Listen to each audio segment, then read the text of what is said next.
As far back as I can remember, this scene has been stuck inside my head. A man breaks into a couple's home and forces them to get intimate with each other on camera. Of course, it's not consensual and it's a very ugly scene. The woman starts crying during all of this, and the intruder throws her a rag and tells her, "You have to look like you're having fun." For me, this scene had no beginning or conclusion. It was kind of like a dream, or more aptly put, a nightmare.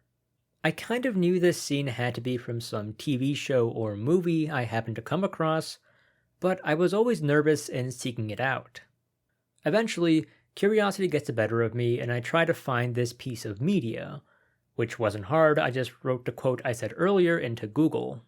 Although I did feel weird doing that, and I'm sure the agent looking over my browser history has some questions for me. But I did find it, and as it turns out, it's a Robin Williams film. One of the greatest comedians of all time is the source of my childhood trauma. Well, here we are. Today we explore my childhood trauma, 1 Hour Photo.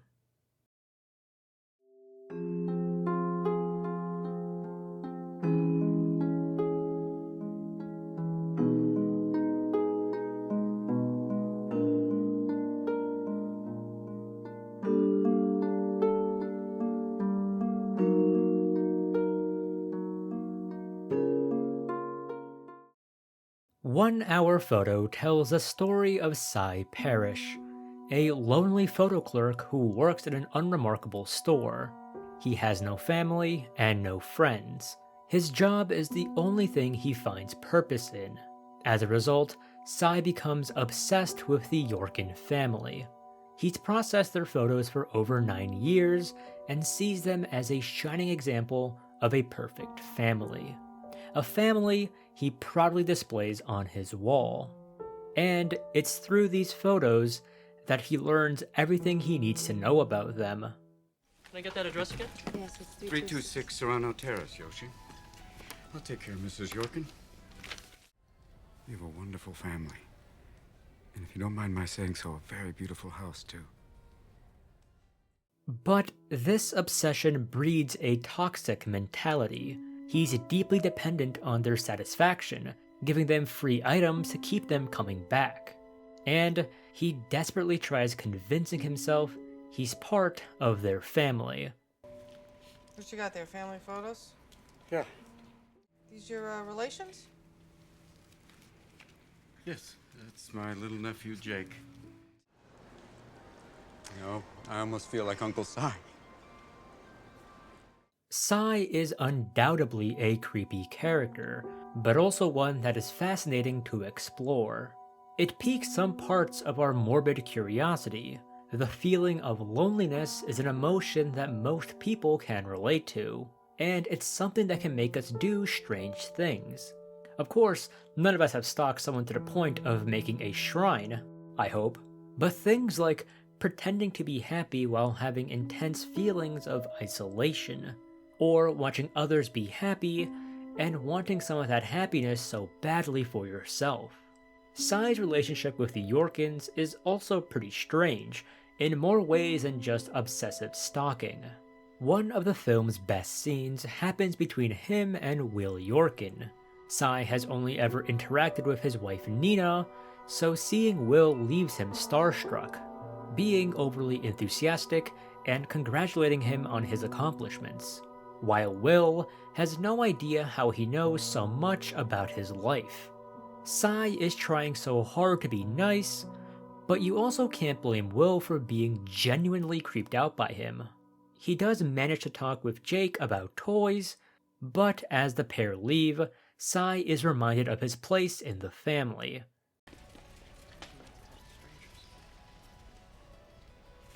Alright, very quickly, I want to debunk another film myth. When it comes to 1 Hour Photo, this is the scene most people know of. It's because the presence of an Evangelion figure just comes out of nowhere.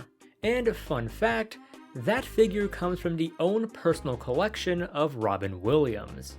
Except no, that's not true. Yes, Robin Williams was an anime fan, and was familiar with this character, but he played no role in deciding the prop for this scene.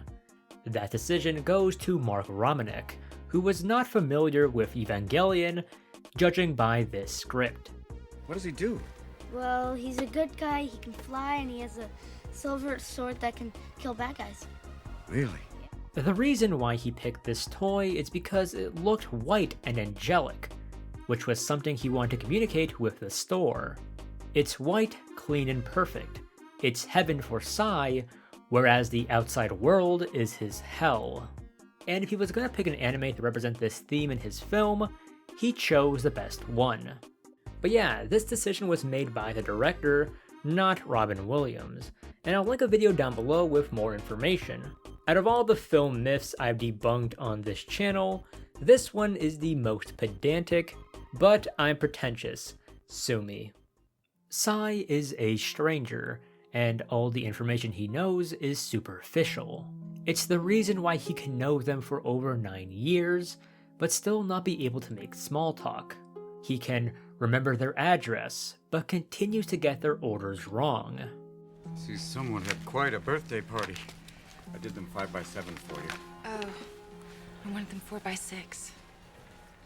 The Yorkins don't know Sy, and Sy doesn't know the Yorkins, and chances are, nobody else does either. The Yorkins present themselves as the average upper-class family. The father, Will, is a furniture designer. At least that's what I got from looking at the spinning chair on his screen. He owns a company and makes good money. His wife Nina is a stay-at-home mom, and is the one that does most of the shopping for their house. And Jake is your average kid. He plays sports, he plays video games, watches anime like a weeb, and has lots of friends. However, this isn't the full picture. Behind closed doors, the Yorkins have their own issues. Nina and Will are facing marital problems, with Nina claiming he's an emotionally absent father and husband who prioritizes his work over his family, while Will claims he needs to work in order to maintain their lifestyle. None of this is lost on Jake, who was able to hear their fighting from upstairs. Isolation isn't the only thing explored here. Photography also plays a big role in the story. It's evident right from the opening scene through Sy's monologue. People take pictures of the happy moments in their lives. No one ever takes a photograph of something they want to forget. This is the basis for the whole film, exploring the lives of people outside of what they're comfortable showing to the public. There's a saying that a photo is worth 1,000 words, but sometimes 1,000 words are not enough to tell a full story. Photography has limitations and biases, all of which are controlled by the person behind the camera. Unless you're a psychopath, you're not taking pictures of your divorce. Anyone looking at your timeline through a photo book will see happy wedding and vacation photos, until eventually, boom, divorce. In this case, your marital struggles play a much bigger role in your life than your happy moments, yet it's barely documented. My point being that photography, while well-meaning, is an unreliable narrator. Today we're more familiar with that idea due to current age social media, but the film didn't have that kind of hindsight, so it's interesting to see how well this film ages. Sy's obsession with the Yorkin family grows exponentially. He fantasizes about entering their home and being in the same room as them. Up until this point, Sy has been confined to the safety of his workstation. When he fights with a maintenance worker, he only yells at them from behind the safety of his desk, and only ventures out once the man has left the building. Sy isn't a risk-taker. He isn't strong. He's a man of very little significance. You need to take another look at your place on the food chain. These aren't your customers, they're Save Mart's customers. No one expects him to be anything more than a photo clerk, which makes it all the more concerning when he starts following the Yorkins out in the real world. He starts with Jake Yorkin, watching him during soccer practice, giving off the appearance of a very problematic individual. He doesn't do himself any favors when he tries gifting Jake the weeb toy he wanted from the store. This is undoubtedly a creepy scene that marks a point of no return, transitioning Sy from just a creepy guy to someone more sinister. Before finding Nina Yorkin, Sy visits a flea market. Photography is once again explored through his monologue. I'm sure my customers never think about it. But these snapshots are their little stands against the flow of time. And if these pictures have anything important to say to future generations, it's this. I was here. I existed. I was young, I was happy, and someone cared enough about me in this world to take my picture. I really like this quote. It's a sweet, albeit overly optimistic way of viewing photography. But more importantly, it reminds me of one of my favorite films of all time, La Jetée, a film presented entirely with still photography, toying with the idea that these characters, these actors, are frozen and preserved in time through the art of film. It's why I love film preservation so much. Again, it's strange to find these ideas explored in a film that scarred me so early on in my life. There's a bit of tragic irony to Sy's monologue, that being that no one takes photos of him, except maybe himself. No one really cares to preserve his memory, and so we end the scene with him purchasing this photo of a random lady.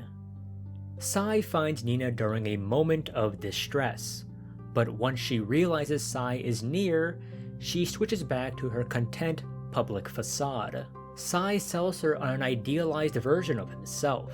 He pretends to be insightful, giving her advice from a book she had already been reading. The things we fear the most have already happened to us. Wow. I had no idea you were such a deep thinker, Sy.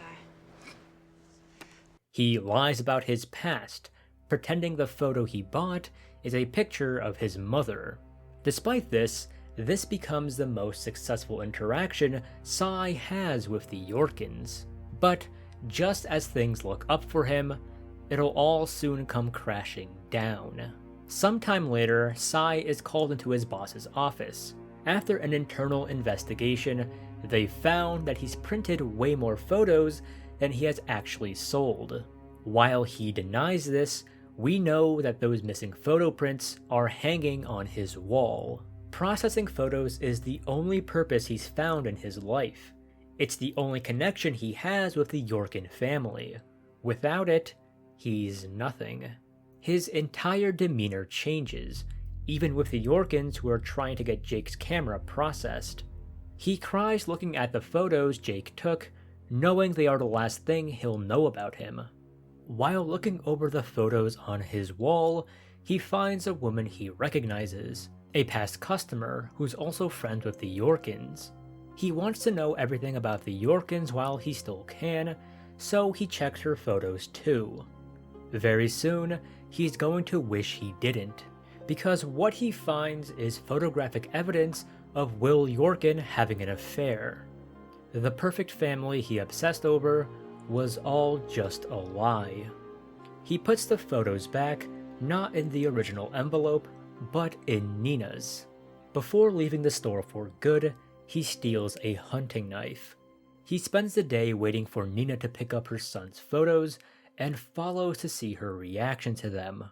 It clearly devastates her, but strangely enough, nothing changes. Will is never confronted at home.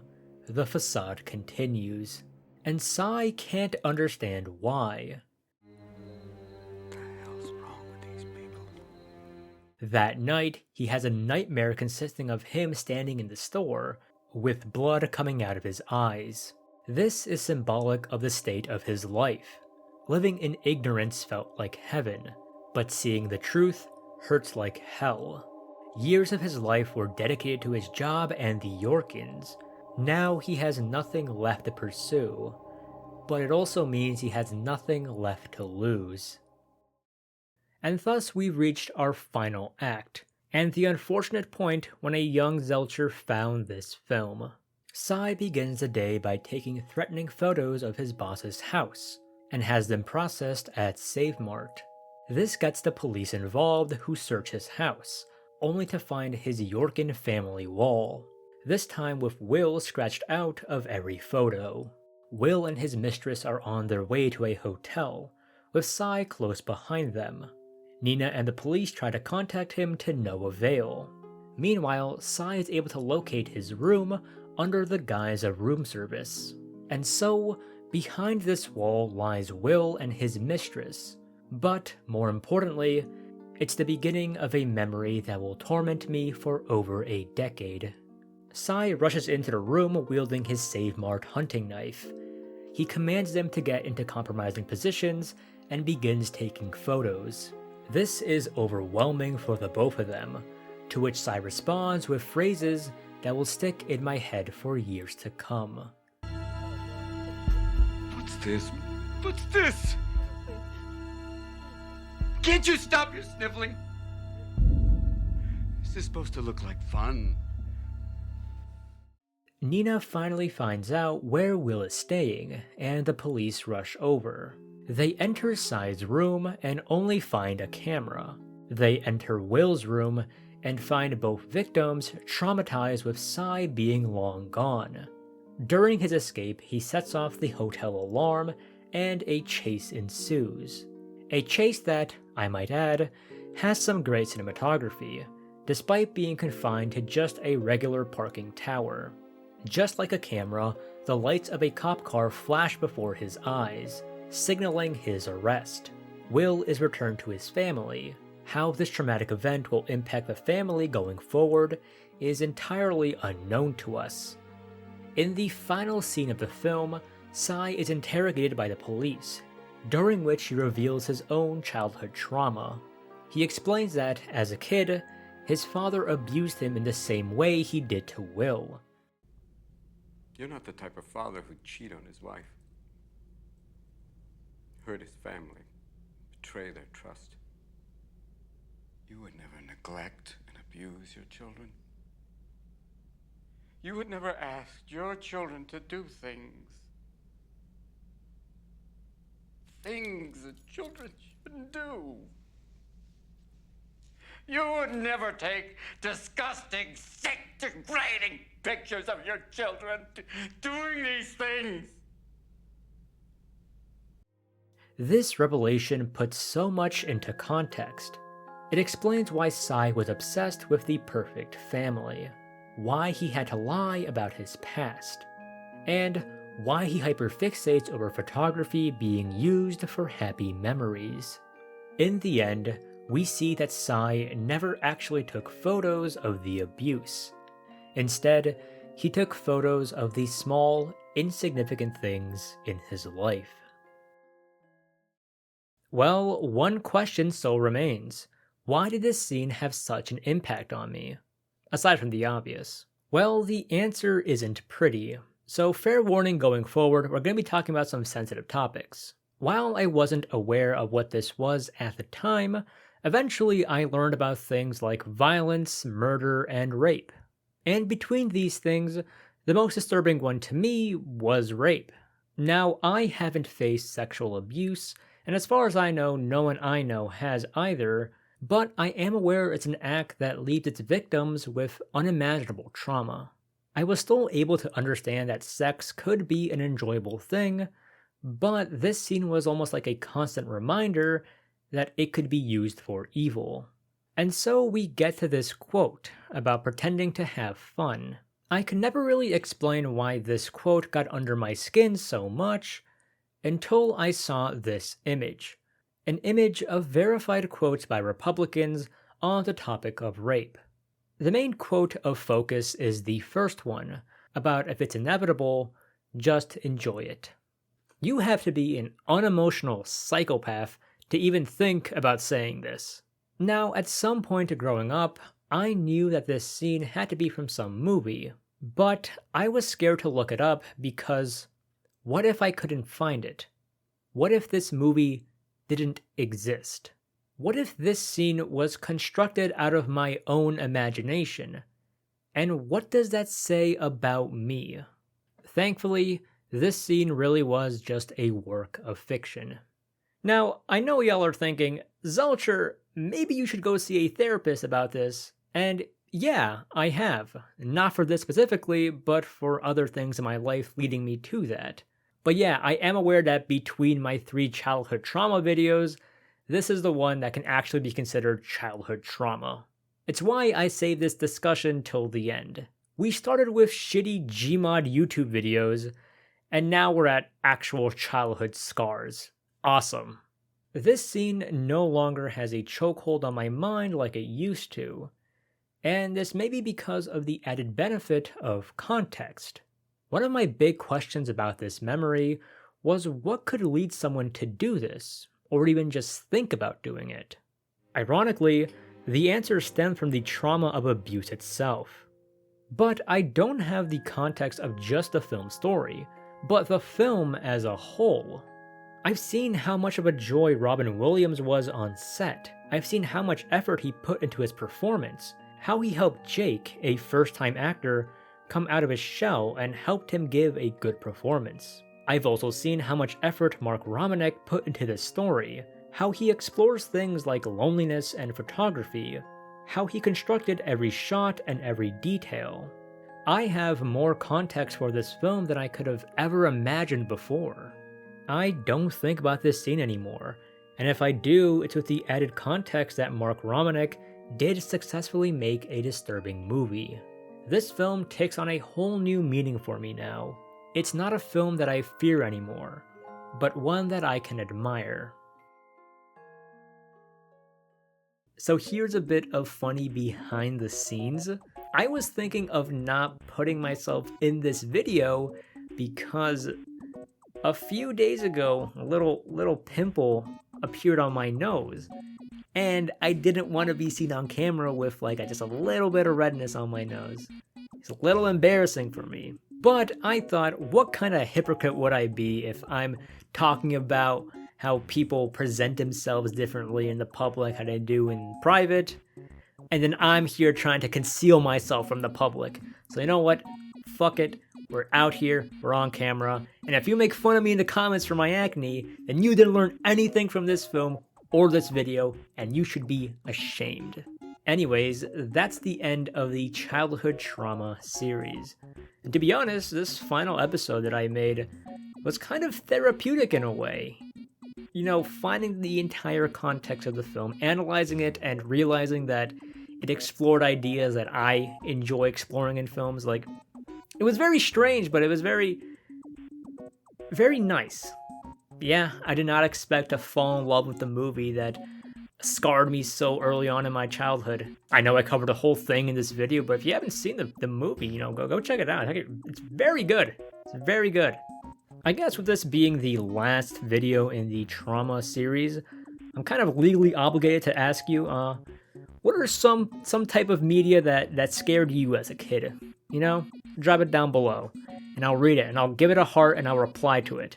It's a guarantee from me. As always, shout out to the patrons. You guys are awesome, and I will see you all in the next one.